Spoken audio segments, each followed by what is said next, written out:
पिछले कुछ दिनों में यूपी में सियासी समीकरण तेजी के साथ बदले हैं। अब यहां अखिलेश के पीडीए फॉर्मूला के सामने पल्लवी और ओवैसी ने पीडीए मोर्चा खड़ा कर दिया है। यूपी में जहां अब तक लड़ाई सत्ताधारी एनडीए और विपक्षी गठबंधन के बीच थी, वहीं अब तीसरे मोर्चे की भी एंट्री हो चुकी है।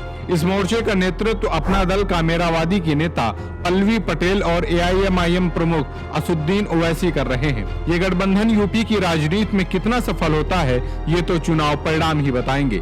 लेकिन ये तो तय माना जा रहा है कि तीसरा मोर्चा सपा और कांग्रेस का खेल जरूर बिगाड़ देगा। जहां यूपी में अखिलेश यादव पीडीए राजनीति के सहारे लोकसभा चुनाव में बाजी पलटने का दावा कर रहे हैं, वहीं अब अखिलेश के पीडीए के मुकाबले पल्लवी पटेल और ओवैसी ने अपना पीडीए गठबंधन खड़ा कर दिया है, जिससे विपक्षी नेताओं की धड़कनें बढ़ी हुई हैं। कहा जा रहा है कि इस तीसरे मोर्चे में स्वामी प्रसाद मौर्य की राष्ट्रीय शोषित समाज पार्टी भी शामिल हो सकती है। अपना दल कामेरावादी और एआईएमआईएम गठबंधन ने यूपी की 7 लोकसभा सीटों पर प्रत्याशियों के नामों का भी ऐलान कर दिया है। पल्लवी पटेल का कहना है कि उन्होंने जिन 7 सीटों पर प्रत्याशियों को उतारा है, उन सीटों पर पीडीए फॉर्मूले का विशेष ध्यान रखा गया है। जारी 7 प्रत्याशियों की सूची में एक मुस्लिम प्रत्याशी है, वहीं बाकी 6 प्रत्याशी हिंदू हैं। ये सभी प्रत्याशी कुर्मी बाहुल्य सीटों पर उतारे गए हैं। पीडीए मोर्चा की जारी सूची में बरेली लोकसभा सीट से सुभाष पटेल को प्रत्याशी बनाया गया है।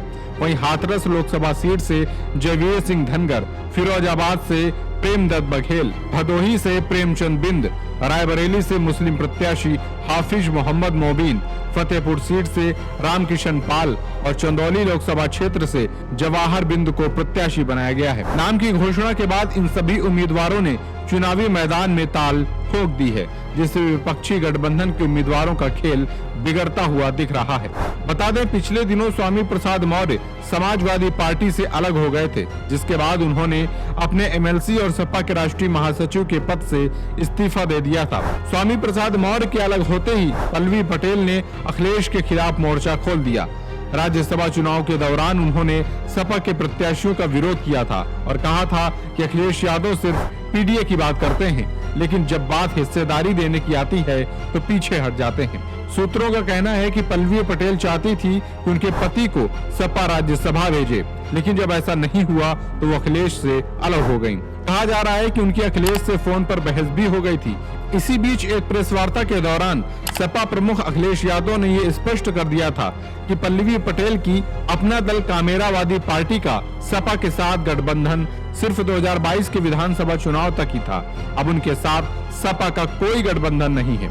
अखिलेश के इस बयान के बाद पल्लवी पटेल ने हैदराबाद जाकर एआईएमआईएम प्रमुख असुद्दीन ओवैसी से मुलाकात की थी और दोनों दलों ने पीडीए मोर्चा बनाकर यूपी में लोकसभा चुनाव लड़ने की घोषणा कर दी है। हालांकि तीसरे मोर्चा ने अभी यूपी की 7 लोकसभा सीटों पर प्रत्याशी उतारे हैं, लेकिन माना जा रहा है कि अभी कई अन्य सीटों पर भी प्रत्याशियों के नामों की घोषणा की जा सकती है, जिससे विपक्षी गठबंधन के प्रत्याशियों की धड़कनें बढ़ी हुई हैं।